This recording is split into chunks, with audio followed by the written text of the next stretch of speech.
नमस्कार दोस्तों, YouTube channel Sunil sir study centre में आप सभी को स्वागत है। रीजनिंग क्लास का इम्पोर्टेंट क्वेश्चन, यदि रेलवे एसएससी किसी भी स्टेट से एग्जाम की तैयारी कर रहे हैं तो यह क्वेश्चन आपके लिए बहुत इम्पोर्टेंट क्वेश्चन है।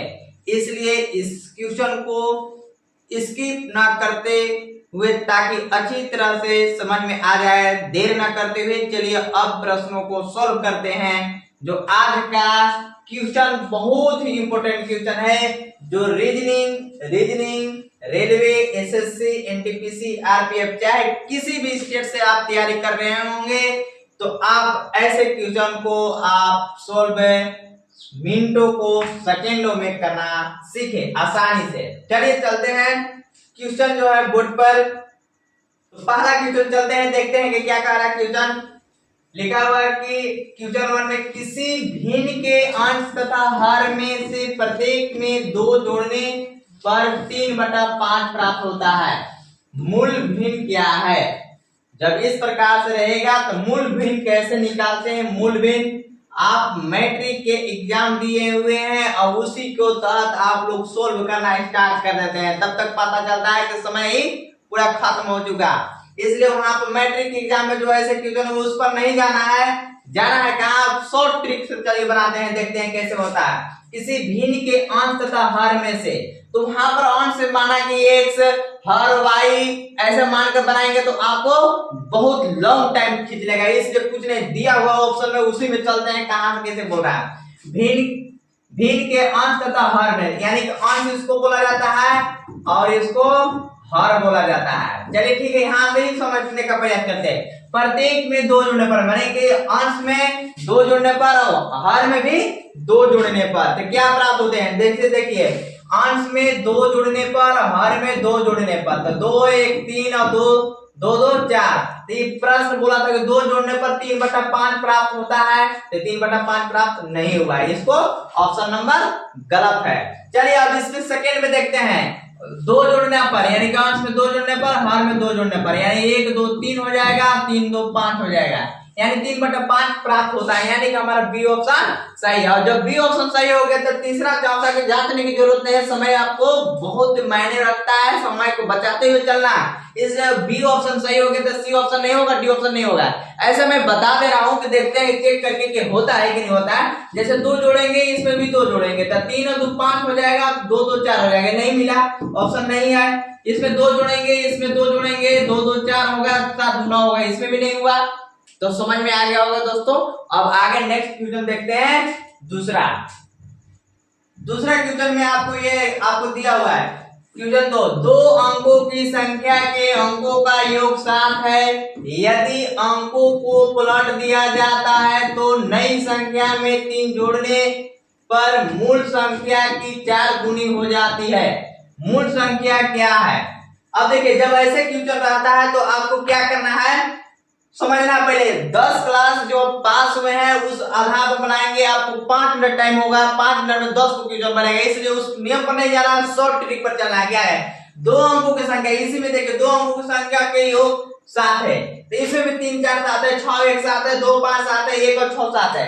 लेकिन जो प्रश्न से जो बोल रहा है उसको पर चलते हैं। मान लो कि एक हम जांच करते हैं, 3 और 4 जोड़ते हैं, 3 और 4 जो हल है उसको देखते हैं। 2 अंकों की संख्या का अंकों का योग 7 है, ठीक है। यदि अंकों को पलट दिया जाए, यानी कि 3 और 4 7 हो गया, लेकिन 3 और 4 को नहीं, अब अंकों को बदल दिया जाए, यानी कि 4 और 3 कर दिया जाए, 4 और 3 कर दिया जाए। यदि अंकों को पलट दिया जाता है तो नई संख्या में 43 से नई संख्या हो गया, संख्या में 3 जोड़ने पर 3 जोड़ दिए पर मूल संख्या की 4 गुनी है। 3 जोड़ने पर यानी कि 43 और 3 46 हो गया, तो मूल संख्या के 4 गुनी है। तो मूल संख्या कितना था?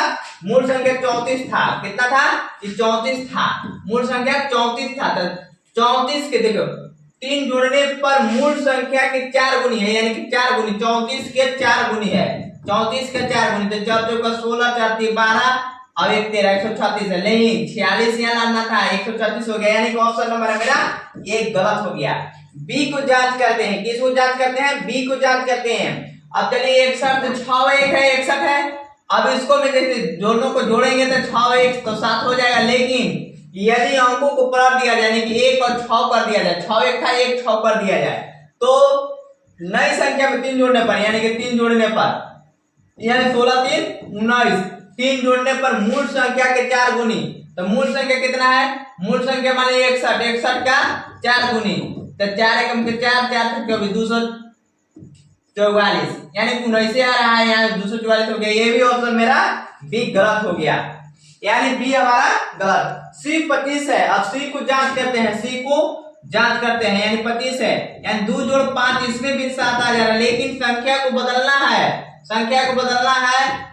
देखो यदि अंकों को पलट दिया जाए, पलट दिया, 2 5 है तो 5 2 कर दिया, तो नई संख्या में 3 जोड़ने पर, यानी कि 3 जोड़ने देते हैं, तो 52 और 3 55 हो जाता है, 55। अब कह रहा है मूल संख्या के 4 गुनी हो जाता है, तो मूल संख्या 25, 25 के 4 गुना कितना हो जाएगा, 25 का 100, यानी 55 यहाँ आया तो 100 आ गया। इसमें भी ऑप्शन नंबर सी भी गलत हो गया, बी भी गलत हो गया, ये भी मेरा गलत हो गया। यानी अब डी को जांच करते हैं, डी है 16, कितना है 16, 1 और 6 को जोड़ेंगे 7 हो जाएगा, 7। अब मूल संख्या को, अब इसको पलट देना है, 6 और 1 हो गया, इसमें 3 जोड़ देना है, देखिए 3 जोड़ देना है, तो 61 और 3 64 हो गया। मूल संख्या के 4 गुनी है, तो मूल संख्या 16 था, 16 गुना 4 करेंगे, 16 जो का 64, देखिए मूल संख्या के 4 गुनी आ गए, यानी कि हमारा कितना ऑप्शन होगा, डी ऑप्शन हो गया।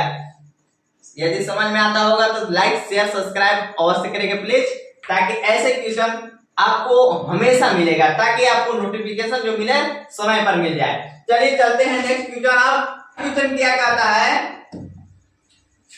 थर्ड क्वेश्चन समझिएगा, बहुत इजी क्वेश्चन आता है, बट समझने का फेर है। बहुत लोग गड़बड़ कर देते हैं, क्या गड़बड़ करते हैं सुनिए। पहले, किसी संयुक्त परिवार में दादा दादी की औसत आयु 67 वर्ष है, माता पिता की औसत आयु 36 वर्ष है, तथा 3 पौत्र पत्रियों की औसत आयु 6 वर्ष है। संपूर्ण परिवार की औसत आयु क्या कितनी है?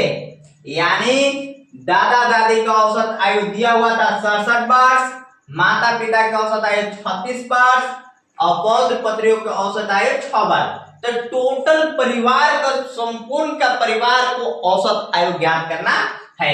इसमें ज्यादा सेंस नहीं लगाना, ज्यादा कुछ नहीं है इसमें, वहां पर नहीं जाना, पहले पीछे जो पढ़े नहीं है शॉर्ट ट्रिप में चलते हैं। क्या है औसत आप लोग निकालना जानते ही होंगे। जैसे दादा दादी कितने हैं, तो 2 हैं, दादा और दादी मिला करके कितना, मान लो कि दादा और दादी है, दादा और दादी 2 हैं, कितना है 2 है। उम्र कितना है, अरे औसत आयु कितना है, औसत आयु 67 है, यानी कि 67 से गुना हो जाएगा, यानी 2 7 14, 2 6 12 1 13, 134 वर्ष।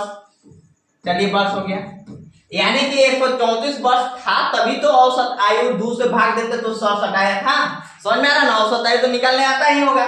चलिए अब चलिए माता पिता, यानी माता पिता भी 2 गो है, माता और पिता, माता पिता भी कितना है 2 है, कितने इनका औसत आयु कितना है, यानी 36 है, यानी कि कितना उम्र हो गया होगा, 36 गुना के कितना हो गया 72 वर्ष हो गया। चलिए ठीक है। अब तथा 3 पौत्र पत्रियों की औसत आयु, 3 यानी पौत्र पत्रियों, पौत्र पत्रियों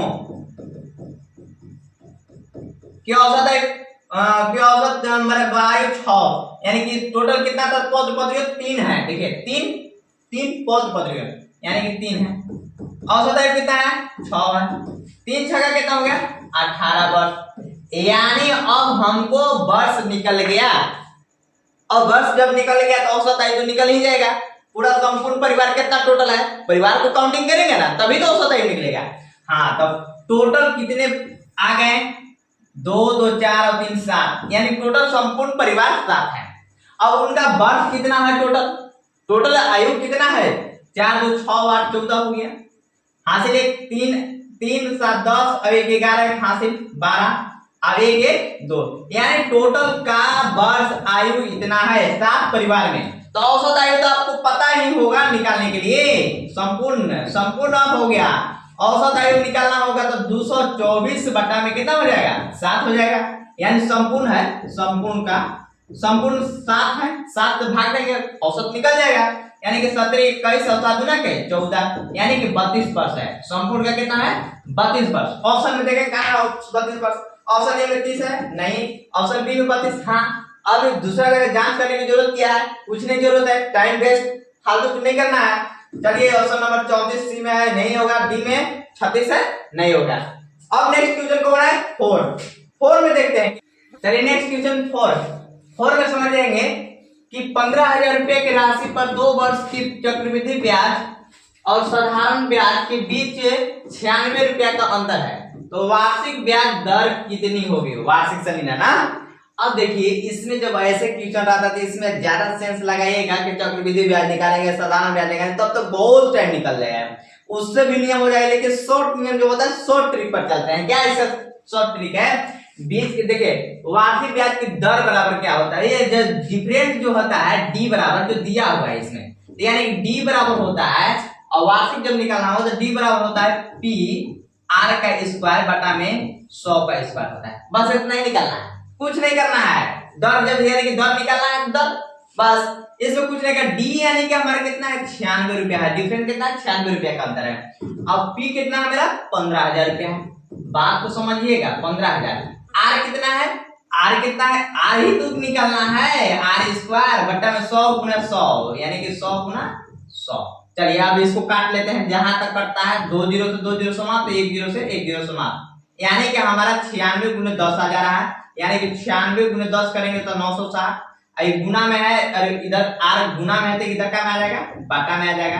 अब बराबर में आर स्क्वायर बन जाएगा। ठीक है, समझ में आ रहा होगा। अब इसको काट देते हैं, 15 छक्का 90, 6 बचा 0, 15 चौका 60 माने 15 चौका 60 यानी 64 आर का स्क्वायर, यानी आर बराबर हो जाएगा, आर बराबर इधर लिख देते हैं।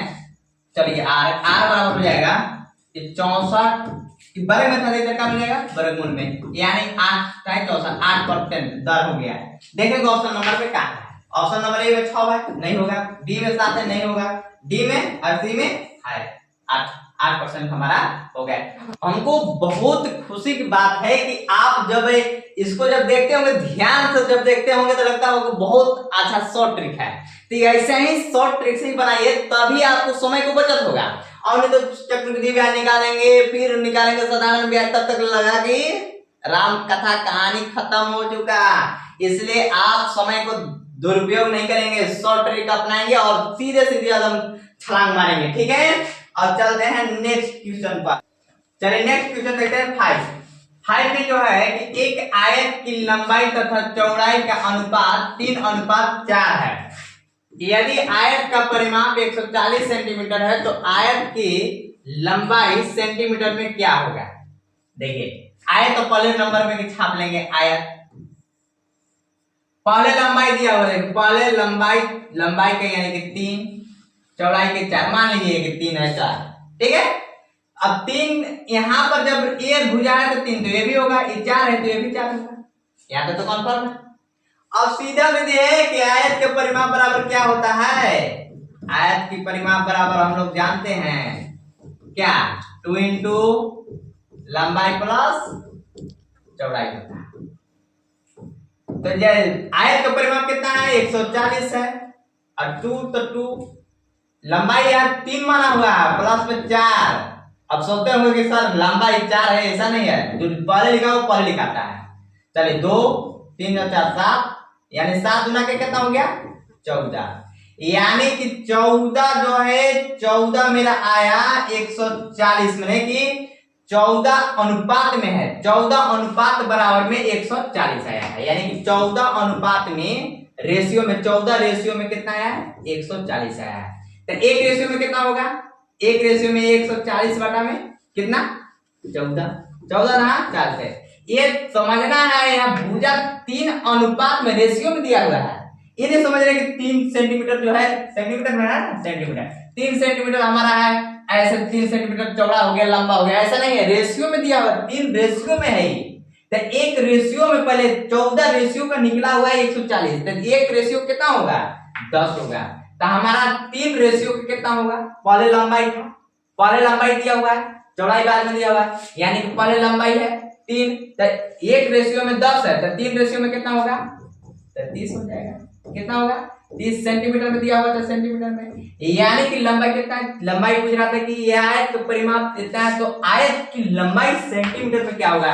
अब लंबा के 4 के जगह में 10 × 40 लिखना प्रारंभ कर देंगे, तो ऐसा नहीं, पहले लंबाई दिया हुआ इसलिए 10 या 30 होगा, तो 30 देखेंगे कहां ऑप्शन में, देखिए ऐसे भी समझ जाइए कि 30 और 30 60 और 40 40 80 80 और 60 140 सेंटीमीटर में जाएगा।